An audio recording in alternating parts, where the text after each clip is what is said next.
আরো ভালো ভালো প্রাণী এখানে বসবাস করতো। যেমন আজকে এই যে এদিকে গাছ কাটা ফেলেছে এবং এখান থেকে আসসালামু আলাইকুম গাইস, আমি thought of Riyad YouTube channel থেকে বলছিলাম।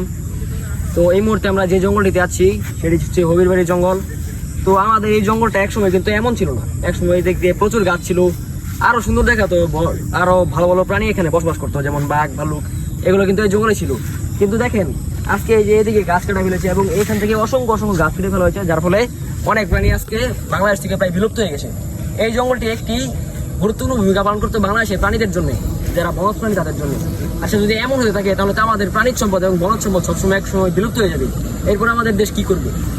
মানুষ সামান্য কিছু অর্থের লোভে যদি এ ধরনের গাছ কেটে পশু পাখিদের আবাসস্থল যদি এভাবে শেষ করে ফেলে, তাহলে ওরা কি করবে বা আমাদেরই কি হবে শেষ পর্যন্ত? আমাদের দেশ তো তাদের ঐতিহ্য হারিয়ে ফেলবে।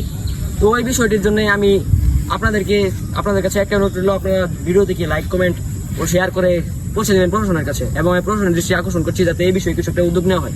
আসসালামু আলাইকুম।